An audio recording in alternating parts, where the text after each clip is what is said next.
The silence that followed the explosion was more terrifying than the blast itself. For a moment, the world stood still, holding a collective breath as smoke billowed from a target that was once considered impenetrable. Then, the news broke, spreading like wildfire across every news network and social media platform.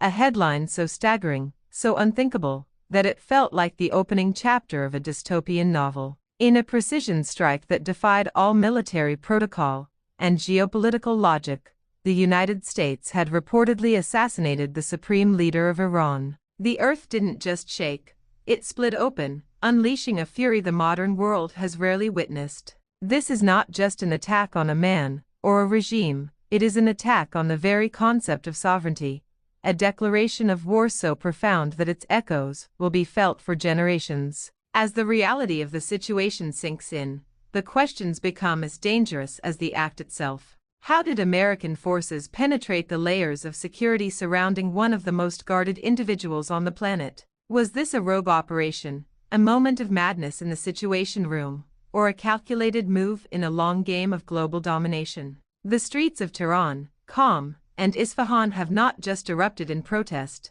they have transformed into seas of vengeful grief. Millions are pouring out, not with white flags, but with the green, white, and red of their flag wrapped around them like shrouds, chanting for retaliation. The rational mind struggles to comprehend the strategic endgame here. Did Washington truly believe that removing the linchpin of the Iranian establishment would lead to submission?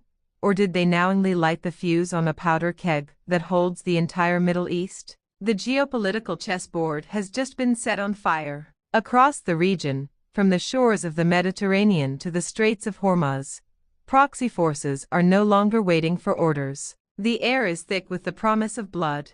Hezbollah in Lebanon is on high alert, Shia militias in Iraq are already mobilizing, and the Houthis in Yemen have a renewed, terrifying purpose. This is the moment every strategic analyst has dreaded, the point where asymmetrical warfare meets a nuclear-capable state backed into a corner with nothing left to lose. The global economy, already fragile, is staring into the abyss. Oil prices haven't just spiked, they've become a speculative free-for-all on the future of civilization itself. We are watching the death of diplomacy in real time, replaced by the deafening roar of engines of war. And in the midst of this chaos, a trivial but haunting question lingers: what historical event do you think this modern tragedy most closely mirrors? Let me know in the comments. But let's step back from the macro catastrophe for a moment and focus on the sheer, terrifying intimacy of the act. Imagine being in that room, in those final seconds.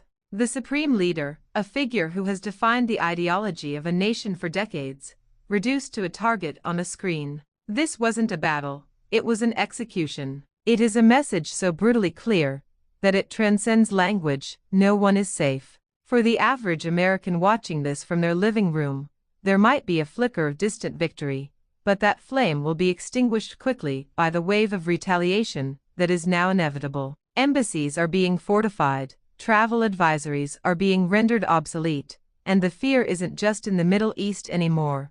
It's creeping into the subways of London, the airports of Paris, and the streets of Washington, D.C. We have crossed a line that cannot be uncrossed, and the map we use to navigate the world is now hopelessly outdated.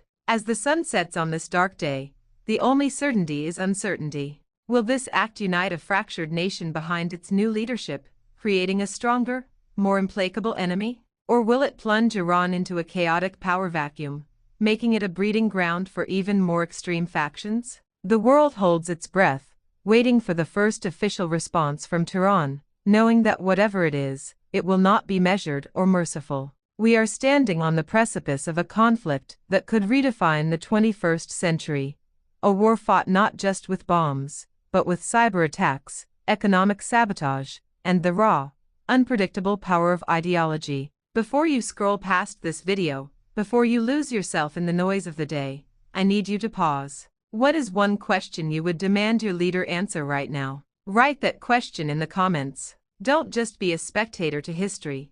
Make your voice heard, because in the days to come, silence may be the most dangerous weapon of all. Share this video, let the world see that we are awake, and we are asking the hard questions.